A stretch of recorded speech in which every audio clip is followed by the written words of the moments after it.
ரவை தோசை பண்ணுறதுக்கு ரவை 1 கப் எடுத்து வச்சிருக்கிறேன்.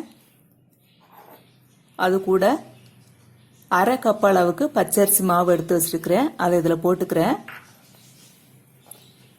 1/4 கப் அளவுக்கு மைதா மாவு எடுத்து வச்சிருக்கிறேன். அதையும் இதில் போட்டுக்கலாம். இந்த கப்பில் தான் அளந்து எடுத்துருக்கிறேன். 1 கப்பு, அரை கப்பு, 1/4 கப்பு.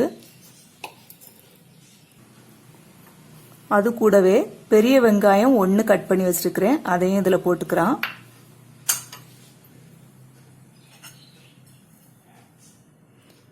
பச்சை மிளகாய் 1 கட் பண்ணி வச்சிருக்கிறேன்.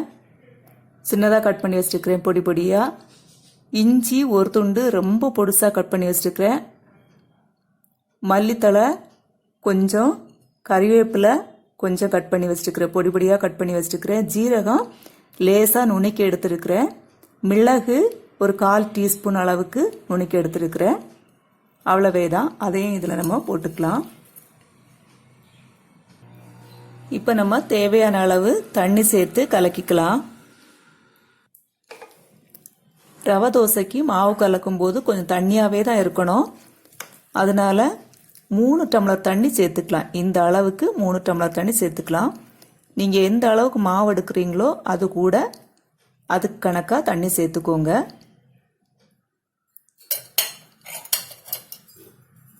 நான் இன்னும் ஒரு அரை டம்ளர் சேர்த்துருக்கிறேன். 3 டம்ளர் தண்ணி சேர்த்துருக்கிறேன். இது கூடவே உப்பு தேவையான அளவு சேர்த்துக்கலாம். நான் அரை டீஸ்பூன் உப்பு சேர்த்துருக்கிறேன். நீங்கள் தேவைக்கேற்ப சேர்த்துக்கோங்க. இப்போ நம்ம நல்லா மிக்ஸ் பண்ணி விட்டுக்கலாம். நல்லா மிக்ஸ் பண்ணிக்கிட்டு ஒரு 10 to 15 மினிட்ஸ் இப்படியே நம்ம விட்டுடலாம். கொஞ்சம் ஊறட்டும்.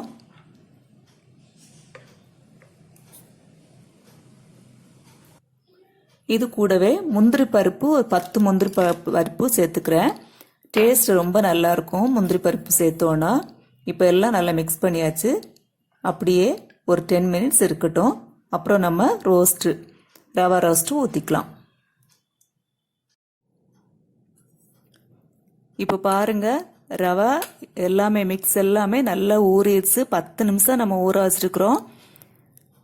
இப்போ நம்ம தோசைக்கல் அடுப்பில் வச்சு நம்ம ரவை ரோஸ்ட் ஊற்றிக்கலாம். பொதுவாக ரவை ரோஸ்ட் வந்து பெரிய கல்லை ஊற்றுவாங்க. நான் இன்னைக்கு சின்ன கல் தான் இருக்குது, அதனால சின்ன கல்லை ஊற்றுறேன்.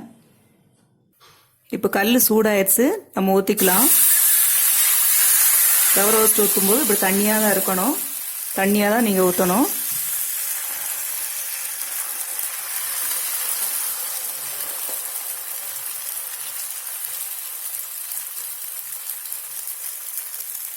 அப்படியே வேகட்டும், முருகி வரட்டும்.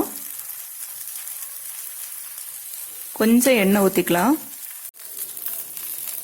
பாருங்க, இப்போ எனக்கு நல்ல கிறிஸ்பியான ரவா ரோஸ்ட் வந்து ரெடி ஆயிடுச்சு. பாருங்க எப்படி வந்திருக்கு அப்படின்னு. இதை நம்ம இப்போ எடுத்துக்கலாம். அதை எடுத்தாச்சு. 2வது தோசைக்கு மாவு ஊற்றிட்டேன். நல்லெண்ணெய் லேசாக நான் ஊற்றி கொடுத்துருக்குறேன். 2வது தோசையும் ரெடி ஆயிடுச்சு. இப்போ நம்ம இதை எடுத்துக்கலாம்.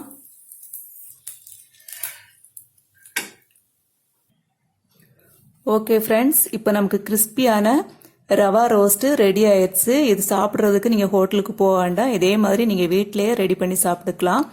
ரொம்ப டேஸ்ட்டாக இருக்கும். இதே மாதிரி நீங்கள் ட்ரை பண்ணி பாருங்கள். இந்த ரவா ரோஸ்ட்டுக்கு நான் தேங்காய் சட்னி ரெடி பண்ணியிருக்கேன், வெங்காய சட்னியும் ரெடி பண்ணியிருக்கேன்.